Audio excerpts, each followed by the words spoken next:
वतन वतन मेरे आबाद रहे तू। हमारा झंडा इसलिए नहीं लहराता क्योंकि हवा चल रही है, बल्कि यह हर उस जवान की आखिरी सांस से लहराता है जो उसकी रक्षा में अपने प्राणों का त्याग कर देता है। वही होता है दिलेर जो कर दे दुश्मनों को ढेर। जीत का परचम लहरा के देखे चारों ओर और हाथ में लेके तिरंगा जोर से कहे, ये दिल मांगे मोर। असली बहादुर तो वही होता है जो अपने परिवार से यह वादा करके जंग में जाए, या तो लहराते हुए तिरंगे के पीछे आऊंगा या तिरंगे में लिपट कर आऊंगा, पर आऊंगा जरूर। वो वक्त था 1999 का।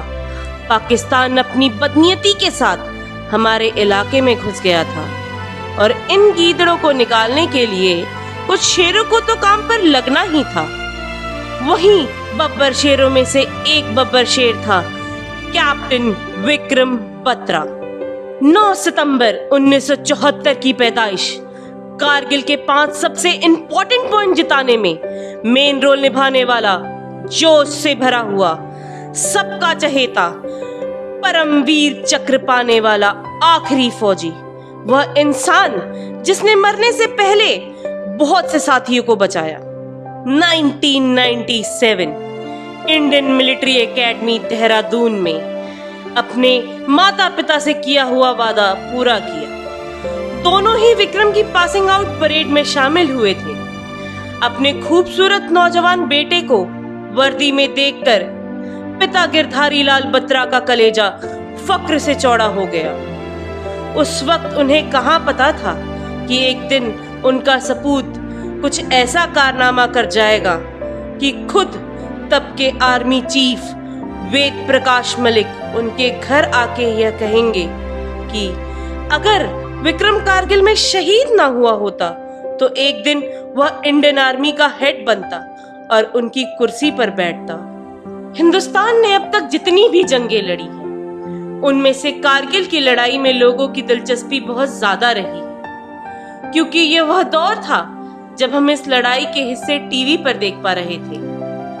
हमने अपने हीरोज को टीवी पर देखा, दुर्गम चोटियों पर तिरंगा लहराने वाले जाबाजों को देखा, हमने ताबूत को सलाम करने वाली तस्वीरें देखी और उन तस्वीरों से यह एहसास हर हिंदुस्तानी को हुआ कि लड़ाई को जीतने के लिए देश, परिवार और लोगों को कितनी कुर्बानियां देनी होती है। देश ऐसे ही नहीं बनता, देश के लिए नायक चाहिए होते हैं।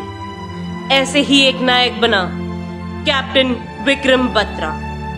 कारगिल पे पाकिस्तानी हमला एक बहुत बड़े प्लान का हिस्सा था। भारत के स्ट्रैटेजिक्स इस हमले की खबर सुनकर चौंक गए। दुश्मनों को पता नहीं था कि हिंदुस्तान के सिपाही देश की रक्षा के लिए जान दांव पे लगा देते हैं और फिर मौत भी उनको डरा नहीं सकती है। जंग छिड़ चुकी थी, फैसले की घड़ी आ चुकी थी। 2 राजपुताना राइफल ने टोलोलिंग पर कब्जा किया। फिर वहां से 13 जैक राइफल के जवानों ने टोलोलिंग से द्रास तक 12 घंटे चल के जाना पड़ा। अल्फा कंपनी टोलोलिंग पर और हम कॉम्प्लेक्स में मौजूद थी, जिसे उन्होंने 18 ग्रेनेडियन से लिया था। इसी हम कॉम्प्लेक्स में commanding officer lieutenant colonel Yogesh Joshi ने चट्टानों की आड़ में 2 नौजवान ऑफिसर्स के साथ पॉइंट 5140 पर कब्जा करने का प्लान डिस्कस किया था। पूरे द्रास सब सेक्टर में यह सबसे अहम जगह थी। यहाँ से वह लोग अपने दुश्मनों को देख पा रहे थे। हमला करने की जिम्मेदारी 2 नौजवान ऑफिसर्स को दी गई, जिसमें से डेल्टा कंपनी के कमांडर कैप्टन विक्रम बत्रा थे। प्लान था कि रात के अंधेरे में 2 अलग अलग डायरेक्शन से हमला करेंगे और दुश्मनों को खदेड़ देंगे। फिर कमांडिंग ऑफिसर ने उनसे उनकी जीत का सिग्नल क्या है पूछा। तब विक्रम बत्रा ने तबाक से कहा, ये दिल मांगे मोर। ब्रीफिंग में विक्रम बत्रा की टीम को बताया गया था उनको क्रोल करते हुए अपने लोगों को ऊपर तक पहुंचाना है और यह काम सिर्फ रात में ही करना है, क्योंकि अगर ऊपर से पाकिस्तानी की नजर पड़ गई तो उन पर हमला कर देंगे।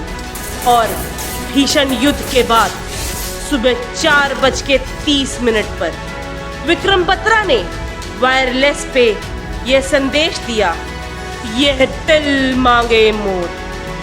टोलोलिंग पर अब फिर से हिंदुस्तान का कब्जा था। इसके बाद कैप्टन विक्रम बत्रा की टीम को मॉस्को वैली में .4875 पर कब्जा करने के लिए कहा गया। उस वक्त कैप्टन विक्रम बत्रा का नाम ऐसा था कि जैसे ही जवानों को पता चलता उनके साथ दुश्मनों पर हमला बोलना है, वह जोश से भर जाते।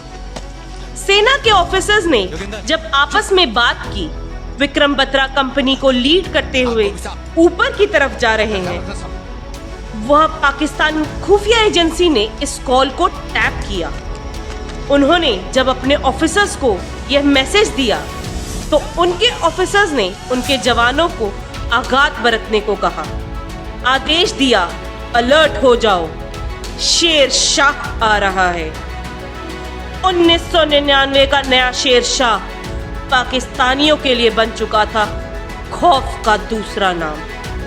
कैप्टन विक्रम बत्रा अपनी कंपनी के 25 जवानों के साथ .4875 की तरफ बढ़ने लगे।